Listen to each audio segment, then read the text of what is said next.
Hello, everyone, and welcome to Data Delicacies, hosted by Incentivio, run by yours truly, Arun Kumar over here.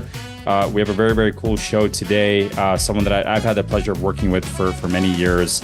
Someone that has had a ton of experience in this industry, the one and only Preston Junger. Preston, thank you for joining. How are you? Thanks for having me, Arun. I'm doing well. How are you? Love it, man. I'm great. I'm great. It's we were just chatting about this industry. It's funny how things work, right? Like everything is as big as an industry it is, it's also small. So it's great that we continue to get connected, working together at Seven Shifts, and then now working at different companies in the industry and still seeing each other on the road and getting to hang out, which is great.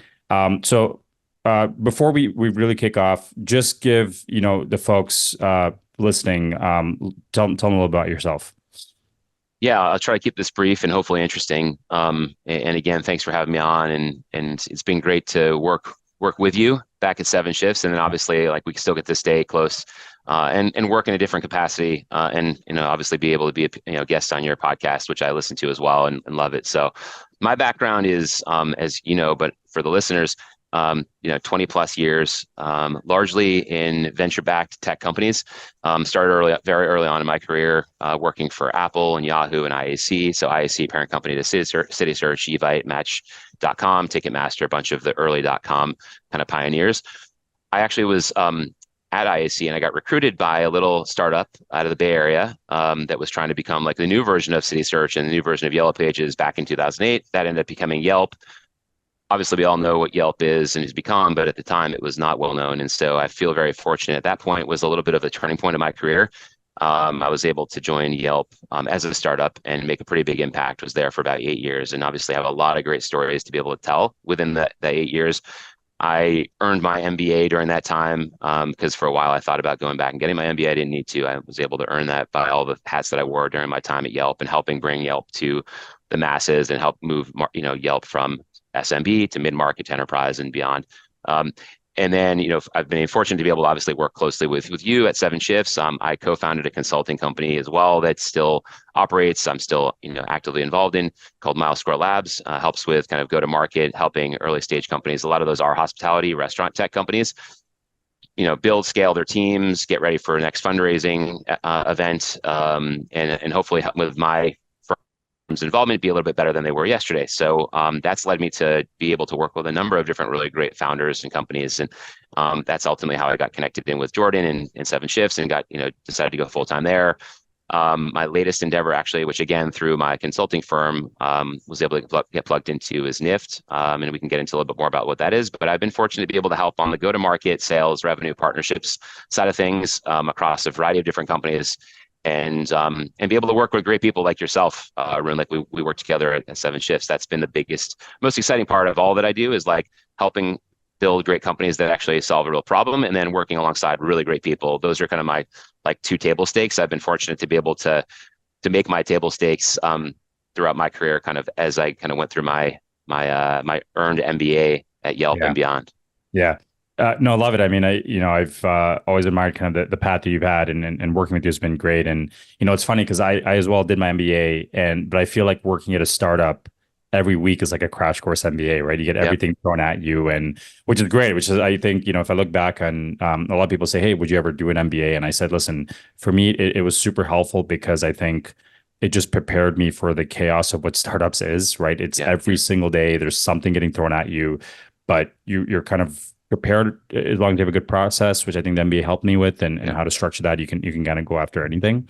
So no, thank you for sharing. I think, what I'd love to dive into is kind of the theme of today's show, which is the topic of, customer attraction, customer retention, right? Customer engagement, really, if you put that umbrella. We're hearing it talked about a ton. We see different, and not only just in hospitality, but across retail and all these different brands, we're seeing brands take a much more focused approach on how they engage with their guests. So, I want to start there with that conversation on customer engagement. You've been at a couple of companies now that focus on that piece of the coin, which is now becoming more and more important. We'd love to just get your general thoughts there, and we can dive into a further conversation. Even just reflecting on your experience and what you're seeing in the industry right now. Yeah, it's such an important. It's a a highlighted topic for everyone in the hospitality industry, right? The notion of customer engagement. How do you treat your customers? How do you work with your customers? How do you make sure you meet your customers where they are, where they want to be, how that evolves? And there's a lot of stuff to unpack there. The interesting thing, the way I think about it is actually, I think I didn't realize this maybe earlier on in my career, but as I've gotten more into working with, hospitality tech, restaurant tech companies, I think back to actually like when I was younger growing up and my dad's dad, my grandfather actually he immigrated to the US from Sweden and actually made a name for himself getting into the restaurant and bar industry. And I didn't know him. He passed away before my parents got married. And so obviously before I was born, but I learned a lot about him through stories and through my dad. And I learned a lot about, the attention that he would give every night. I mean, he wouldn't come home until late because he'd be at his restaurant or at his bar, talking with customers and spending time with customers. And it became like really his second home. And it became his second family. And I later on, as I started to work, at Yelp and some other companies since, I kind of reflected back on that and I thought a lot about, his story, his journey as an immigrant and kind of getting into the restaurant hospitality space and how tough it was then. It's still very tough now. It's just more competitive. There's a lot more than there were. And this is back in the, 1940s, 50s, 60s, and in kind of the greater New York City area. And I think that every restaurant, whether it be, a small business owner like my grandfather or the multi-unit groups, which I do a lot of work with, they're all trying to figure out how do you show your customers that you actually care about them? How do you treat them like that second family? And how do you engage with them across leveraging different technologies, which, you and I are both obviously big tech geeks. Obviously, we're in the space and we care a lot about technology solving a lot of problems, specifically customer engagement. But I think that's where there's so much, there's opportunity, but there's also a lot of disarray that currently exists within hospitality and the restaurant space around how to most effectively accomplish customer engagement and what that means for a particular restaurant group or restaurant.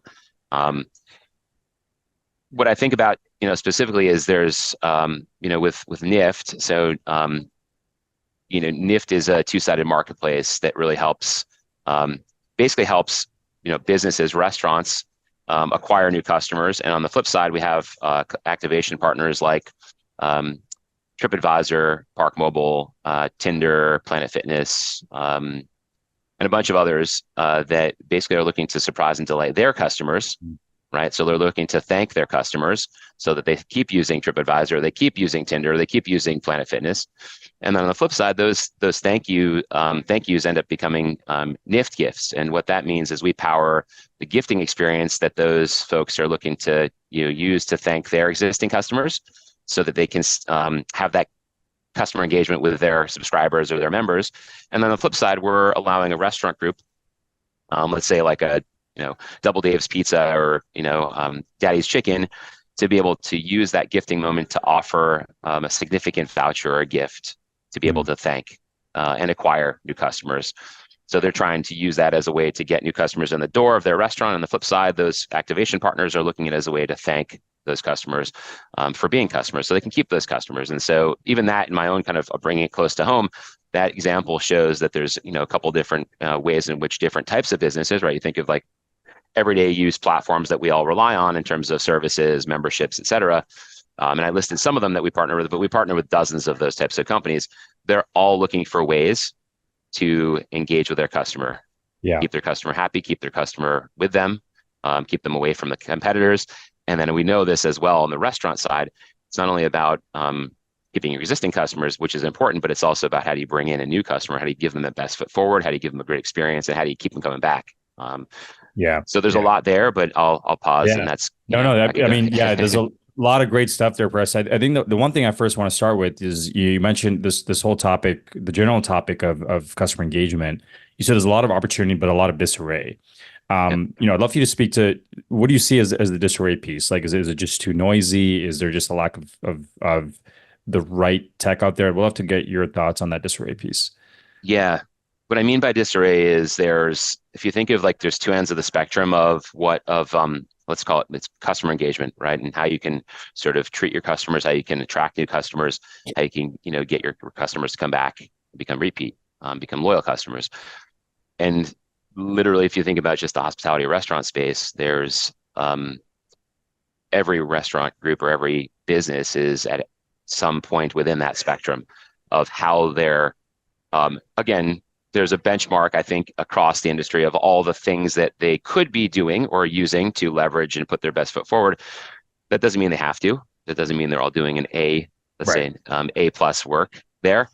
So that means that there's this disarray of, well, how does a company that's providing, marketing services, or a company that's providing loyalty services, or a company that's trying to help you attract, through digital marketing, new customers across digital channels, how do you meet these businesses that might be at different points of that spectrum where they are, so that they can leverage what they can leverage from what you offer as a provider, but they're not going to feel inadequate or deficient. They're not going to feel like this isn't for me if I'm not operating at an A plus level across this point within sort of customer engagement.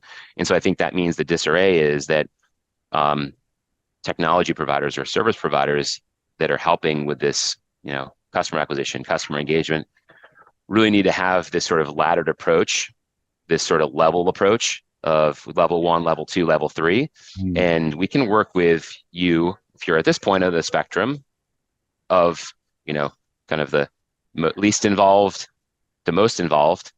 Right.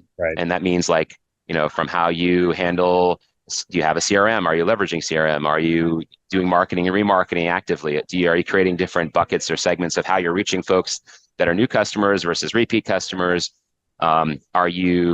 Do you have a loyalty program? I mean, I run into that a lot in with what I do with Nift and working with multi-unit groups, and you'd be surprised, maybe not, is a lot of these folks that you'd think would have a loyalty program don't. They always talk about wanting to, and I'm sure you have these conversations too. And we try not to tell them, hey, you're doing something wrong by not having one. It's not on us. It's their business, and so we try to meet them where they are.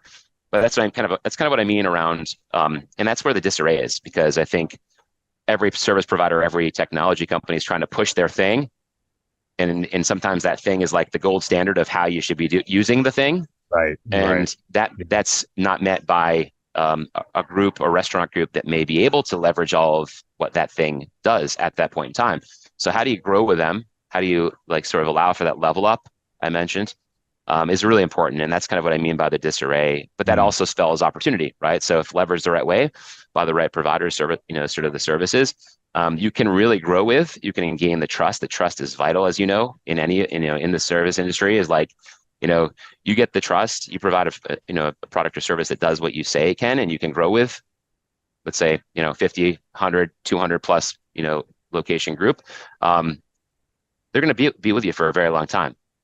Yeah. Yeah. No, it's a great point. I think, if you look at hospitality restaurants in particular, they are, I mean, the standardization is tough because each one runs in such a unique way, right? They have a unique story, unique way they serve their food, a unique way they want to engage with their guests. Versus, I think, like, you take other industries like, retail and some of the other ones, there's a little bit more standardization in the sense of like the box people play in. And to that point, it's hard to have like a cookie cutter platform or a cookie cutter methodology of way of doing things when restaurants all feel that they're unique, because they are unique and they want to run things their own way. So I think that's a great point. And, I think that what I've seen as a gap, in the industry from a tech side is that, I think vendors don't do a good enough job of explaining exactly like what they do to the restaurant.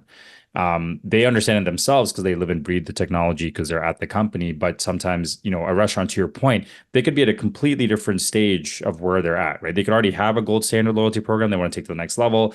Some could have nothing at all. Some could have like maybe a half-baked thing that they want to take to the next. So, I think that is where, I've talked to a lot of operators on the show, and it's Yeah. overwhelming, right? The amount of, they probably get bombarded with emails. You go to these shows, there's like all these Yeah. booths, and everyone's trying to sell their Yeah. stuff. So yeah, I Yeah. can only imagine the disarray piece. I see that too, but to your point, tons of opportunity if you can do it the right way. Yeah. And you hit a good point, which is so there's the disarray of where the service or the offering meets those operators where they are, right? So that's important. But also there's a lot of competition, right? And so for their time, for their attention, which also adds to the disarray, right? Because then Yeah. they're kind of confused. They're trying to figure out, okay, I'm getting hit up by all these people trying to sell me something. How does it fit in? Who's best in class? Does it fit with what I currently have? Is it going to disrupt what I currently have? How is it going to impact my people? Which I obviously want to make sure I'm keep happy and keep working and feeling, connected to the business. And I don't want to, cause disruption there in terms of my staff and people that are powering the business. And so there's a lot of all those things are really intertwined. And I think with that too, I mean, part of the opportunity will also be presented by, unfortunately, a lot of these businesses we're seeing that are struggling in filing bankruptcy and consolidation that you're seeing on the kind of provider side. Yeah. And I think, unfortunately, it is a little bit of that sort of natural selection that has to happen to occur in order for the next wave of great sort of tech advancement for customer engagement. And we're in the thick of it right now. Yeah. And maybe let's go to that topic while we're on it. We're already seeing some consolidation happen in the market, right? We've seen some big acquisitions made, and to your point, I think there was a little bit of a golden era a few years ago where VC money was flowing into the industry. Yep. Valuations were insanely high, right? Like efficiency wasn't necessarily the name of the game for a lot of Yeah. Yeah. vendors. And now that's, efficiency is now the name of the game. And, Yep. and again, you can raise money if you have a good business. That's always there, but the valuations are not nearly as what they used to be. So, Yeah. how do you see the next kind of like 6 to 12 months playing out? Because a lot of folks are coming up for, different rounds of funding, or folks are maybe plateauing in terms of like what they can do. Yep. Do you see a lot more consolidation? Do you see a lot more new folks coming into the arena, or do you think there's going to be some hesitancy on investments in this arena, but also new folks coming in? Yeah, I think that the folks that have a good stable business are going to continue to get more support and get more airtime to be able to continue to grow and scale. And then there's continuously more openness on the operator side to, adopt those technologies, those companies. The Like anything, the most well built, products that actually provide the service that they stand behind and say that they can do are going to continue to win, especially now, state of, not necessarily peril, but at very tumultuous time for operators, and also for operators trying to figure out how to put their thumb on their customers, and where to meet their customers is Yeah. changing and evolving. And so those providers, those technology companies that are doing great work through these tough times will continue to win and shine coming out, and those will get additional investment, additional support. And then the folks that are struggling, or maybe like trying to overpromise or oversell, because we talked about that before, right? Where there's a very competitive space, you get a lot of people trying to sell, compete with each other, overpromise, underdeliver. Unfortunately, that is the name of the game that ends up killing a lot of companies. Is you get too far out over your skis and you can't follow through on what your promise is, and that will last. That like you'll have short-term wins for that, but ultimately you will fail and fall, and maybe get bought up and acquired or folded in if you're at best, but you won't get investment.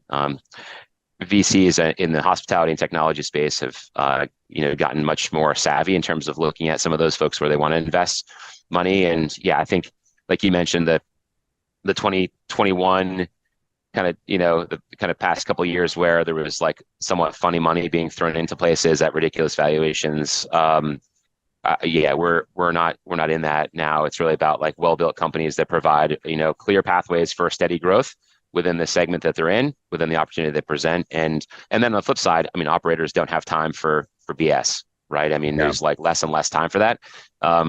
Everything has to be every ounce of mind share and attention has to be focused on something that's going to help move the business forward. People's jobs are on the line, people's businesses, and with all the bankruptcies are on the line. And again, not a state of peril, just a state of like pulling the strings a little bit tighter. And that means like, okay, we're going to shake out some of the folks that might not be as well equipped at Yeah. being in the space as a result of that. And so that also helps, investors as well, because, they'll be able to see kind of the true cream that rise to the top. And then it's also going to be good, I think, for operators to be able to, see who the clear winners are. Specifically in the and with Nift, we're kind of focused on more of the obviously the customer acquisition piece, but that flows in nicely with the repeat and the loyalty. Right. And that space, it probably better than I know it, but I know for the years that I've been in the space, and specifically this past year or two, that there is so much opportunity for restaurants of all sizes to be doing loyalty, even baseline loyalty, that Yeah. most of them, I'd say majority of them, are not doing at all. And that means like, well, you build, how do you build like a loyal base? Well, you need to like connect with your people now when they first come in, first time, and ongoing. And that doesn't mean you just lob them a generic email or Yeah. shoot them a generic text. So I'm really excited about, specifically with technology, I'm excited about how we can help to move the industry forward to be able to truly leverage more of that on the operator side, and then the technology providers. Like I'm gonna call it out, but Incentivio I'm a big fan of. So I think you guys are doing a lot of things really well. And look, but we still know it's still an education process. It's still an advancement process for loyalty, period, Yeah. broadly. So that spells a big opportunity for those, strong Yeah, companies. yeah. No, no, appreciate it. And I think, it's from what I've seen, from my time in the space, it's a very fast evolving thing, right? Yeah, Because to your point, attraction and retention are two very big beasts to try and tackle. yeah, But really it comes down to are you doing it the right way to the guests, right? Because yeah, you have different types of guests, right? yeah, People that like, now like we're seeing gamification become a huge thing, like TikTok, all these different things. And you kind of have to stay on top of it because if you're, and not to say you have to be the first one to do it, but if you're not doing it at some point, you lose out on a big group of your customers. yeah, yeah. And, I think what's been very interesting is to see how customers use the technology, right? So I think sometimes, and this is a very general statement, but for the most part, we can rely too much on tech, thinking the tech is going to do everything. Yeah. But the best operators that I've seen that have that good strategy of attraction and retention is the tech is just as important as the culture they build within their Yeah. operation. And that is humanizing everything, right? Because I think Yeah. because there's so much tech, the customers that have the best loyalty programs, and even the ones that I use in my own personal life, Yeah. have that humanized touch, right? Where they Yeah. do a personal greeting, right? They're saying you by name. Hey, thank you for your loyalty. Hey, have you thought about this? Have you thought about that? Versus Yeah. to your point, it's not just hey, here's 10% off. Like, cool, like whatever. Is 10% off really Exactly. going to get me to go back there? Yeah. But if I go back and they remember my name or they say hi or something like that, there's small little things you can do that I think is the big difference. So I think it's a good blend now. And it's funny, it's ironic, right? The more technology we use now, the more we almost crave like human touch. But I find the folks that can blend those two things together because That's a great point. the data is going to power the decisions. Yeah. But again, the decisions have to be made, from a cultural perspective within your operation to get those people to come back and over again. That's such a great point. And actually, if I could share, like, the equation of what you just described is really um, like I keep going into my local coffee shop. It's called Mojo. It's in Hoboken where I live, and I could go to. There's literally in Hoboken alone. There's about just within a 2 block radius. There's probably about 10 coffee shops. Why do I keep going into that coffee shop? Because whenever I go in there, no matter which of the baristas are working there, they all smile. They all, you know, say, "How's it going?" Sometimes conversations get a little, deeper into like the day, into, Yeah. how's business, right? And that feeling that I get is the reason why I keep coming back. The Yeah. coffee is not any better than necessarily like the, marginally better, maybe in my mind, probably than, the other coffee in the area. But it's because of the way I feel when I go in there. And so what you just described is exactly the same thing that we can, operators can recreate, and need to continue to evolve and recreate is how do you make sure your customers feel like they matter, like they're humans, like they, are special, and not robotic, because that's unfortunately a lot of the problem, the blessing and a curse with technology is that the more Yeah. technology that gets into the equation, the less connected that organization is with their customers, because they let the tech, like you, to your point, do the work. And Yeah. the reality is the tech can facilitate, but you still have to be able to provide that greeting, that warm welcome when I walk into the coffee shop, when they say, "Hey, Preston, how's it going? Do you want the usual?" Right? Yeah. "Oh, hey, I know you said you wanted a small. I accidentally made you a large. Like, you get to keep it anyway." Right? Um, Yeah.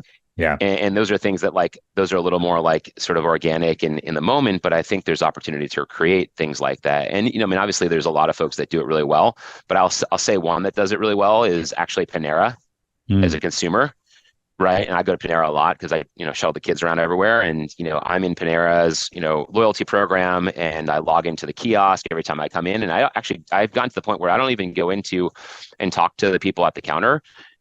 Because I feel connected to Panera when I go to their tablets for ordering, because I'm able to put in my phone number. It greets me. It gives me a highlight of the things that I've earned, Mm, opportunities to go. And obviously I have the sip club. So I get my free drink. It says like, hey, you've unlocked $2 off mac and cheese.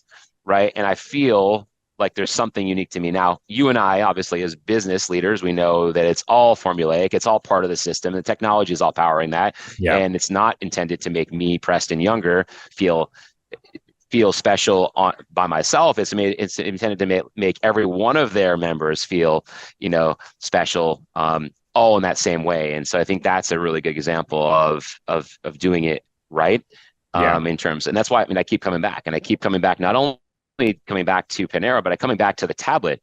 Right. So I'm coming back to the tablet instead of going to the counter. Like the early days of when I was a Panera customer, I'd always go to before they even had tablets, like the counter experience. And, you feel like you are having your own little private dining, private ordering experience. And also you Yeah. log in with your information. It knows all about you. You gain and unlock things. You're like, oh, what am I going to unlock today? Oh, I get a free cookie.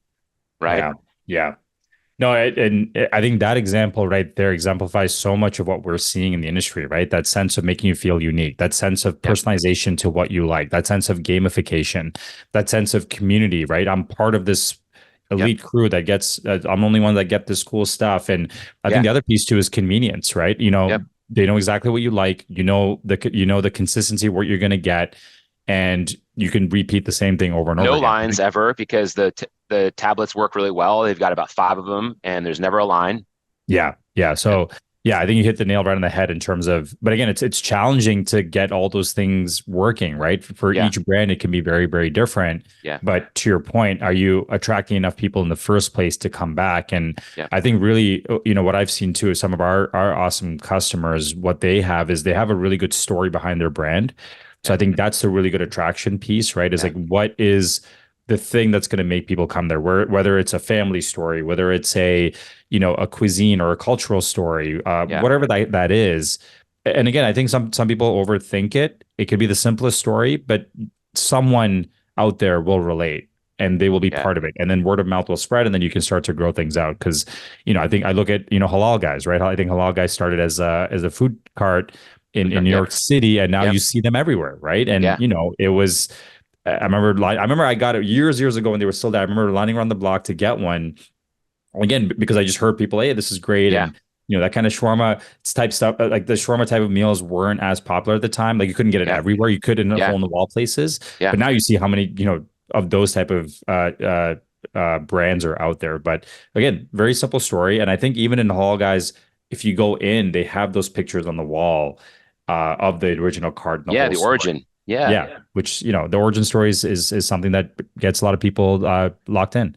Yeah. The culture is big. The culture is, I'm big on culture just in general with building companies, but specifically in the hospitality restaurant space. I think, like, unfortunately, technology sometimes, or like restaurants or operators leveraging technology, forget to kind of weave in and stay with the culture that they've built in how they sort of power or operate those pieces of technology. And I think that is really that probably also contributes to some of the disarray that I mentioned before as well, like, is a bit Yeah, of the opportunity that exists, which is, you know from a consumer standpoint, you probably experience this too. Like, there's a lot of confusion. There's a lot of things pulling at me to go and spend my money at different places. And so, how I make that decision, there's a lot that goes into that, but you got to make it easy.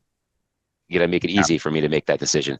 yeah, So you can't layer on too much technology or too much fluff. It really has to be boiled down to, like, are you meeting me where I am with the need I have? Are you giving me some sort of incentive to come try your place versus maybe a place I've gone to before? Are you telling me a story? Is there something unique? Right. I mean, yeah, it goes into all the elements of, well, what makes a business stand out, from and apart from competitors, right? And it yeah, can't just be, your logo and your tagline, and it can't be just because you have like one menu item that your competitor doesn't have. yeah, It has to be kind of all of it packaged together, and has to kind of meet people in a place where they're going to give you some time and attention, and they're going to be able to make a decision easily to come into your place. I think technology can truly help reach those people in that way, but we're still very early innings, I will say, in terms of that happening.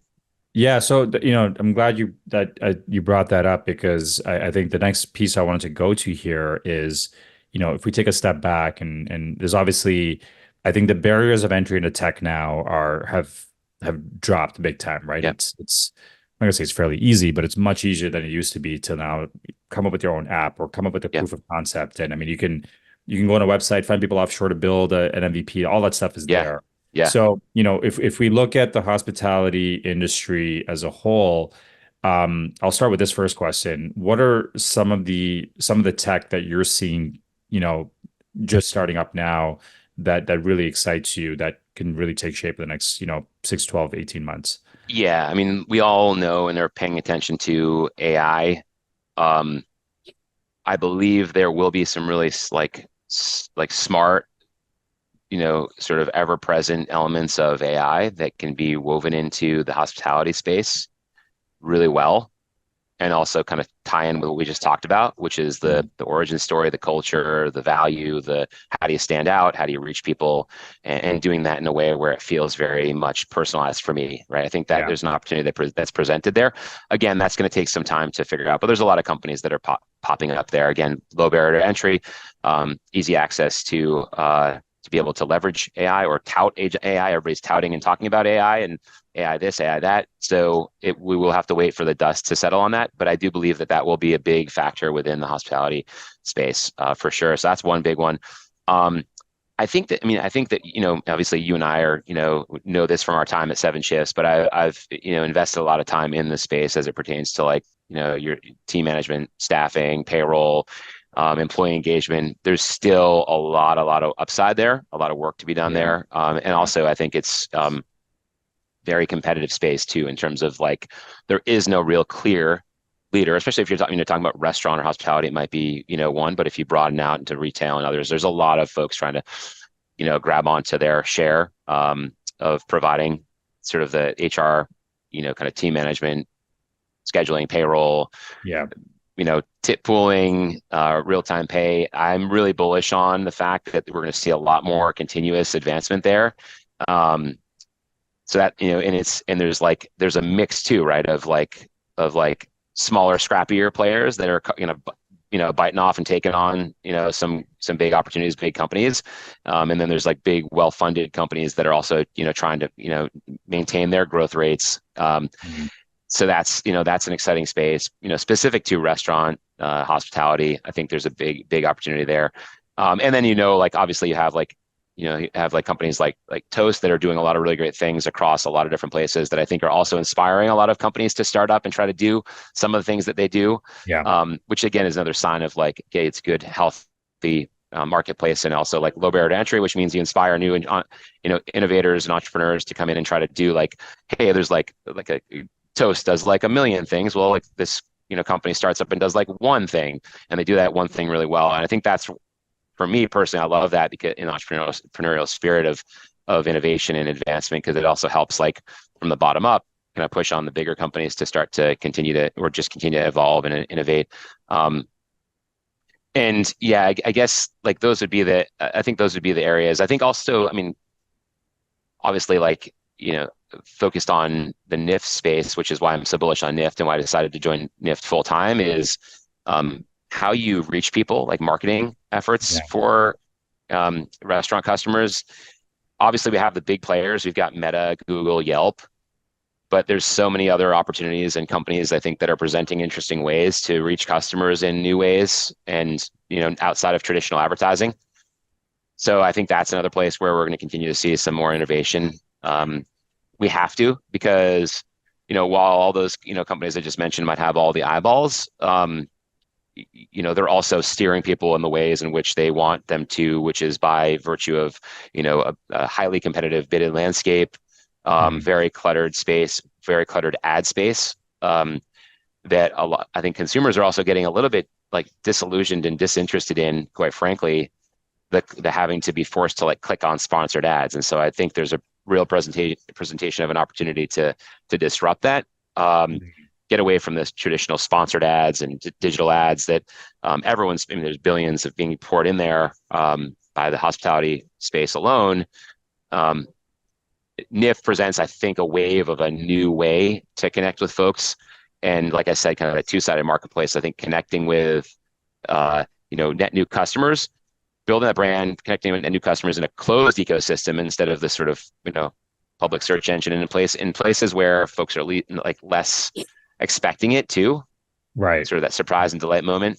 You Yeah. mentioned gamification before. I think that in general, consumers like to have places and things that feel like they're sort of a surprise moment or surprise finding, because they again makes them feel like they're unique, they're special. Yeah. And I think that there's an opportunity there with customer acquisition and generating that repeat and loyalty.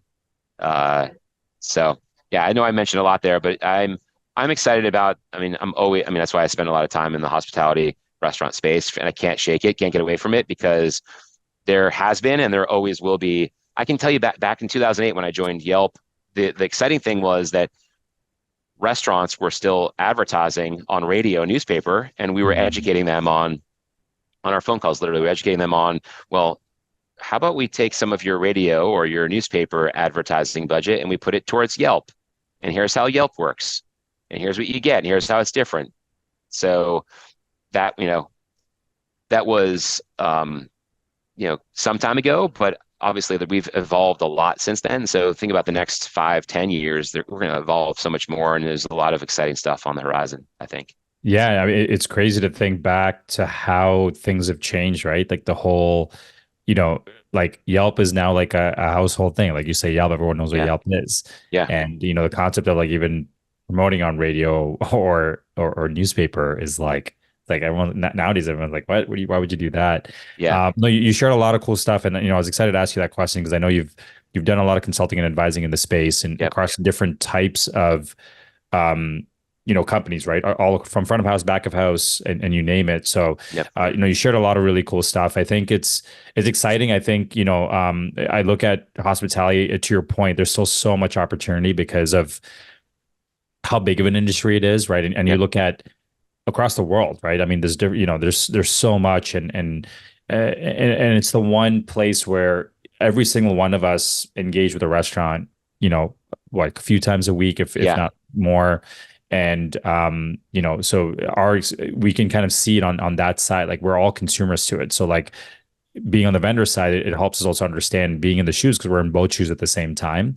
Whereas I think in a lot of Exactly. other industries, it's going to be a little bit more challenging. That's why it's fun to be in the space because in a very roundabout way, we're kind of enhancing our own experiences as consumers because we are consumers. Yeah. Exactly. Yeah. With that too, I just thought of obviously like the another area that's an opportunity for consolidation is the third party space, right? We know that Yes. I mean, that is controlling the attention and mind share and purse strings of a lot of operators. But we also know that there's this rise of direct want and need to bolster direct. But there's not as much know-how there. And I know we were talking about this before the show. Ship Day, who I'm an advisor to, I'm really excited about what those guys are doing, Yeah. Moen and Adam, because they are helping empower restaurant groups to start to be able to have adequate resources and technology to be able to bolster their direct efforts alongside their third party. So it's not to take away from their third party, but it's to make them feel like they're confident enough in their business and the technology, the provider they Yeah. have to be able to put the real resources against driving direct, which I know has been a topic for many years, even through the pandemic, where the big theme was like, "Hey guys, everybody order direct because you're going to help, the Yeah. restaurant, your local restaurant, save money or make more money, right?" And that was all good. It was like a nice, like feel good kumbaya moment of like, "Yeah, let's do that." But the reality is the technology wasn't there for it then, and Yeah. it's getting there. But I think like that's why, I'm really bullish on companies like Ship Day where they are helping move that needle forward in a real way. And you talk about that globally. It's a big business, and obviously like the third party companies I have a ton of respect for because they do bring value, and I think when it's fairly priced to the operators, then it brings a lot of value. Yeah. When it's unfairly priced, that's a different story. But Yeah. that's part of, I think we're seeing that kind of settle down a bit, and we're seeing operators get more sophisticated to negotiate those rates, which is awesome. But then on the direct side, we still are very early, and I think there is really a way to think about it from an omni-channel perspective, and having resources and technology to be able to help you against those areas, and not feel like, hey, I've got 99% of my mind share in terms of my online ordering and delivery and takeout against third party, and I've got like 1% at best against my direct.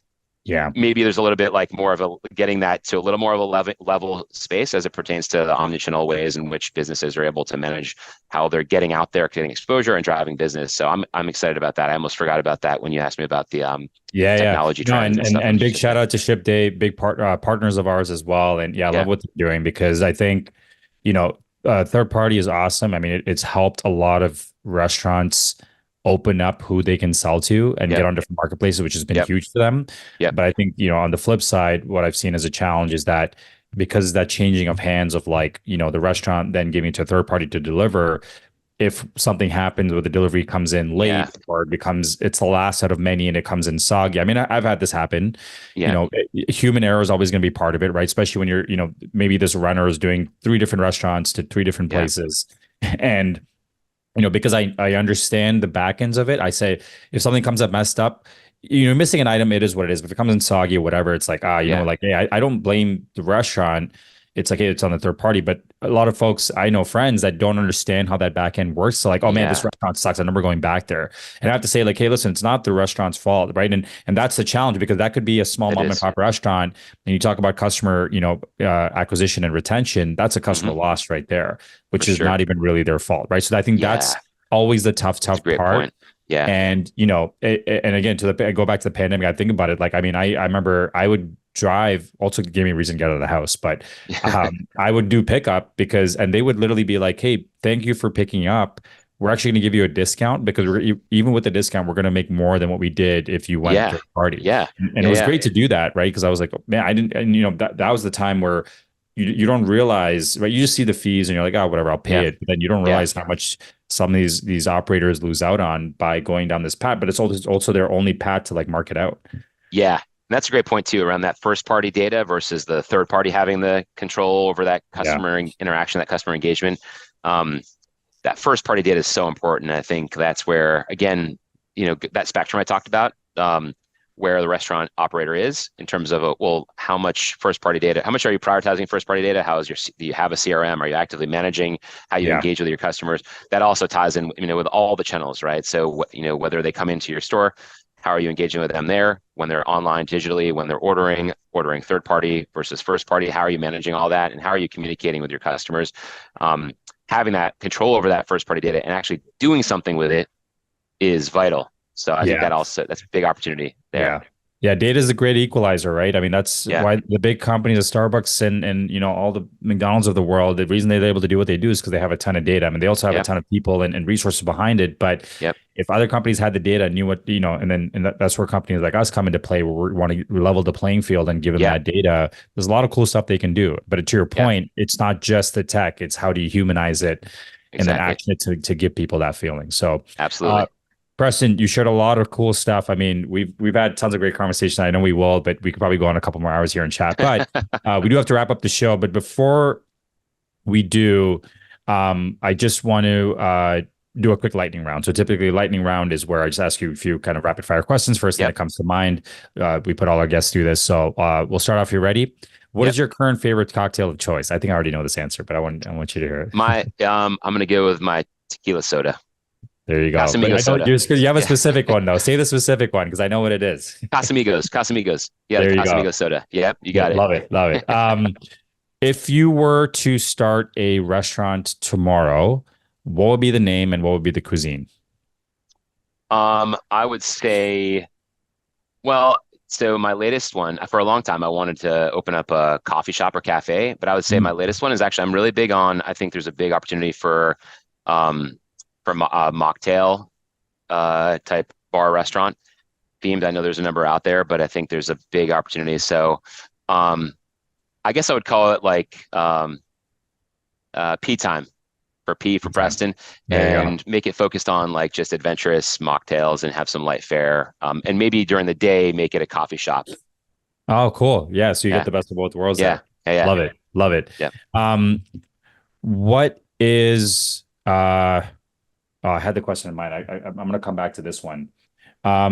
What's your so you're based out of Jersey, you're Hoboken. yep, yep. What's your favorite restaurant in Jersey and your favorite dish from that restaurant?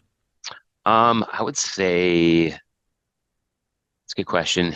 Uh, so many, but I will say I'm gonna go actually like a fast casual place that I go to a lot, which is Taqueria, and love the burrito bowls they have there. So they have like chicken that I like. There's the chicken tinga, which is a little spicier, and sometimes I'll go with like the Brussels sprouts in there, and it's Nice. all like rice and veggies and like special sauce and stuff, and really like that. I'm on the go a lot with work and kids stuff, so yeah, like fast casual stuff tends to be more of my speed lately. Um, but yeah, like if I'm going to a sit down place, it's usually like an Italian place, and there's a couple of really good, and there's a lot of good Italian restaurants in Hoboken. So, but yeah, I'll go with the Mexican place, Taqueria. Yeah. Well, and I just say what I love now is back in the day, fast casual used to always be like burgers or Yeah, something, right? Like, like not the yeah, healthiest food. And I love how yeah, now there's so many healthy fast casual options. So you have yeah, salad on the go or like a bowl on the yeah, go, smoothie on the go, yeah. which again, same thing, traveling all the time. I mean, you eat a lot of greasy food. It's not you come, it's a lot of being on the road and Oh, lack of sleep. y- It all yeah, piles up and you don't feel good at the end exactly. of it. Yeah, exactly. Brunch party or dinner party? I would say I like them both. I'll say brunch party though. Why? I'm up for always good brunch. Yeah, I mean, brunch food is so good, and you can run the gamut in terms of the stuff you can have there. And big on egg dishes. Oh yeah. You What's your know, favorite egg? How do you get your eggs done? I mean, I like omelet, egg white omelets, bunch of veggies. Some good cheese. I mean, Vermont cheddar would be good, would be preferable. Nothing against Canadian cheddar, but Vermont cheddar, just like Okay, my steak. Vermont maple. Vermont Yeah. maple is Yeah, yeah. really the place to go. Over Sorry, Canadian sorry, maple? Come Canadian. on. No, Oh, I don't come know about on, that one. Vermont. Dude, Vermont maple is the OG. Canada followed. So, Nice. Nice. but yeah, so I think that, and I love waffles, pancakes, French toast, coffee, big coffee guy. So, can't really get away with a coffee at a dinner party. It'd have to be more of like a Espresso martini. espresso martini, which Yeah. I think we've shared those before in the past. But Yes, yes, of yeah, course. I'll go with a brunch for now. That could Okay. change Love though. it. Love it. Preston, I can't thank you enough for jumping on. Before we wrap up here, any last parting words? And also, where can folks get a hold of you if they want to connect? I know you do a lot of consulting advisory work, but Yeah, also just you have a ton of knowledge in the industry. I'm sure folks are going to want to pick your brain. So, yeah, any last parting words and how can yeah. folks get a hold of you? First of all, yeah, thanks for having me on. Really, I know we chat not as often as I would like, but I'm glad to be on your show here and appreciate it. Yeah, in terms of happy to reach out to anybody who wants to reach out. Happy to chat. So you can find me on obviously LinkedIn. Preston Younger. You can hit me up. I'm on X or Twitter as well. Obviously on Instagram, you can find me pretty easily. Preston Younger, Junger. And I try to respond to everybody who reaches out to me on LinkedIn. It's not that easy all the time, but I'm happy to help, plug you into someone that could be helpful, give you a bit of my perspective or tell you some other stories if you're interested. But thanks again for having me. Appreciate it. Of course, yeah. No, Preston, it's always good to have a friend on here and appreciate all the stuff that you shared. So I want to recap some of the key themes you brought up here because you dropped a lot of really cool stuff. The kind of the overarching topic of this show was customer engagement, right? Yeah. Specifically around attraction and retention. We talked about both sides, and your story about your time at Yelp and then now at Nift, which is very much on the customer engagement side, and then also at Seven Chips, which is back of house. You talked about the story of your grandfather, which really instilled that sense of hospitality with you, and it's in your blood. You've been in it for some time now, and helping a lot of folks in the hospitality industry. And it looks like there's kind of two sides of the industry. There's a ton of disarray, but which also creates a ton of opportunity because restaurants are so unique and they all have different needs. I think there's still kind of that fine balance of how us as tech vendors are able to give that value to restaurants, Yeah. and there's still kind of that balance being found. And I think the piece that really stuck with me, you talked about, we talk about customer engagement and loyalty, is you talk about your store with Mojo, the coffee shop, right? Yeah. And really you said it's the feeling is why you come back, right? And that Yeah. feeling, Yeah. it's not something that's like tangible, you can measure or write it on paper.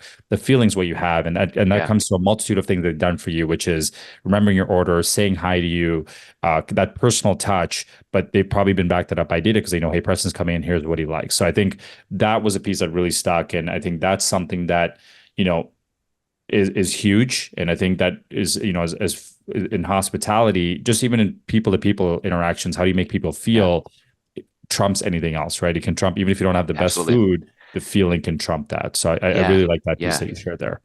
Yeah. Awesome. Yeah. My pleasure, man. My pleasure. Thank you Yeah. for having Thanks, me. Preston. So yeah, for folks listening, this is another episode of Data Delicacies. Preston Younger, uh, over at Nift, but also doing a lot of other work with a lot of great companies. So reach out to him if you want to pick his brain. He's one of the coolest guys I know in the industry. And that's it for us. Again, the show is hosted by Incentivio, run by yours truly, Arun. We are still looking for folks to jump on the show. If you are interested, reach out to me directly at arun@incentivio.com or find us on YouTube, LinkedIn, all places where podcasts are hosted. Would love to have you on, or if you just want to have a general discussion, always here to chat. So we'll be on the road. Preston and I usually on the road together, usually having a Casamigos and soda somewhere, so you can find us by the bar. But thank you all for tuning in. Until next time, peace.